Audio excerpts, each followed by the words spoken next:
এই যে ধানকুনি পাওয়া গেছে।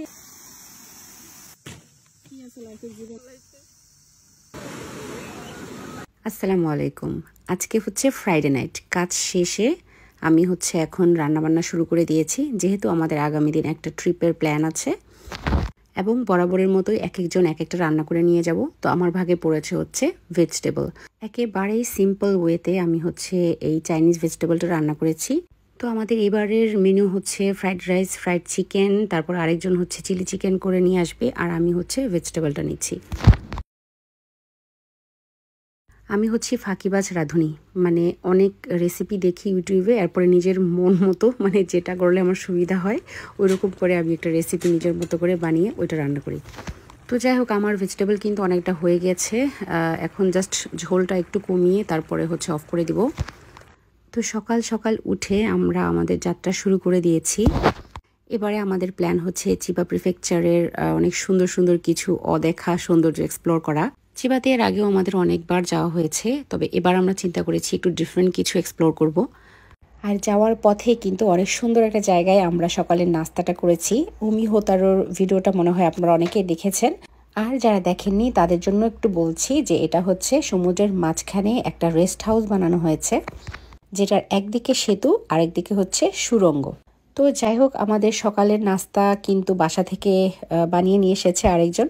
তো সেটা খাচ্ছিলাম আমরা। রুটির ভিতরে সুন্দর করে একটা পুর ছিল, তো রোল টাইপেরই, খেতে খুবই ভালো লেগেছে, লাইট ওয়েট বাট হেলদি আর কি। আর বাচ্চাদের জন্য এখান থেকে ওয়েফেল নিয়েছিলাম, সাথে ডিম ছিল। দেখুন বেচারির ডিমও প্রত্যেকটা আলাদা আলাদা করে র্যাপিং করে নিয়ে আসছে। আর এরপরে একটা মজাদার চা, যেটার দায়িত্বে ছিলাম আমি। নাস্তা খেয়ে আশেপাশে একটু ঘুরে ফিরে তারপরে কিন্তু আমরা আবার রওনা দিয়েছি। জাপানে আপনি যেদিকে যাবেন সেদিকেই সুন্দর, মানে এর সৌন্দর্য আসলে বর্ণনা করা যায় না, মাঝে মাঝে ভাষা হারিয়ে ফেলি। তো বলতে বলতে আমরা কিন্তু চলে এসেছি আমাদের ফার্স্ট ডেস্টিনেশনে, যেটা হচ্ছে একটা ধান ক্ষেতের শিল্পকর্ম। পাহাড়ের বুকে খাঁজ কেটে কেটে মানে ধান ক্ষেতগুলো এমনভাবে লাগানো হয়েছে, আপনি জানলে অবাক হবেন। এখানে 375টা ধাপে ধান ক্ষেত লাগানো হয়েছে। ওই পাশে কিন্তু আরও আছে, যেগুলোকে বলা হয় আপনার রাইস টেরেস ফিল্ড।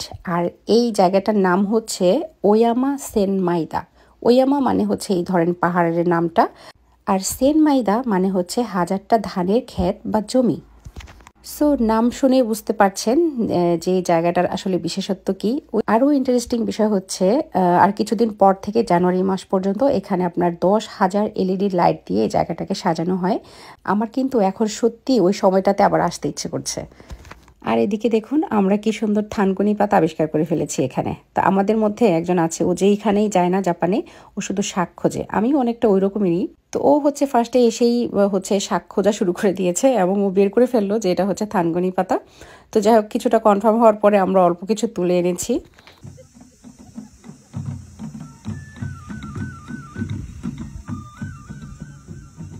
খুব সম্ভবত কোনো ফেস্টিভ্যাল বা প্রোগ্রাম আছে আজকে, যার কারণে হচ্ছে ওরা এত সুন্দর মিউজিক বাজিয়ে বাজিয়ে যাচ্ছিল।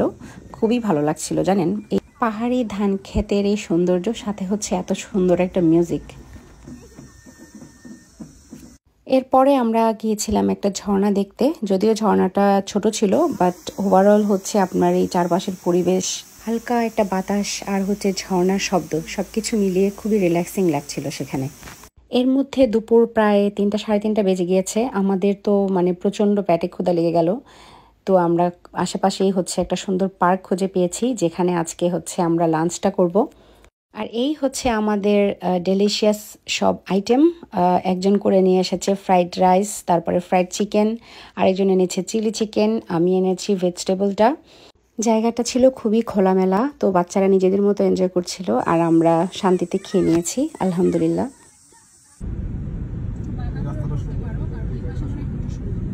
এবং শেষ বিকেলে আমরা চলে এসেছি সমুদ্র পাড়ে। একদিনে কত রকমের অ্যাক্টিভিটি, তাই না? তো যাই হোক, আমরা আসলে মিস করতে চাচ্ছিলাম না কোনো কিছু, যেহেতু হাতে সময় ছিল। তো ভাবলাম যে সমুদ্রটাও যেহেতু কাছেই আছে, তো একেবারে দেখে তবে ইনশাল্লাহ বাসায় ফিরব।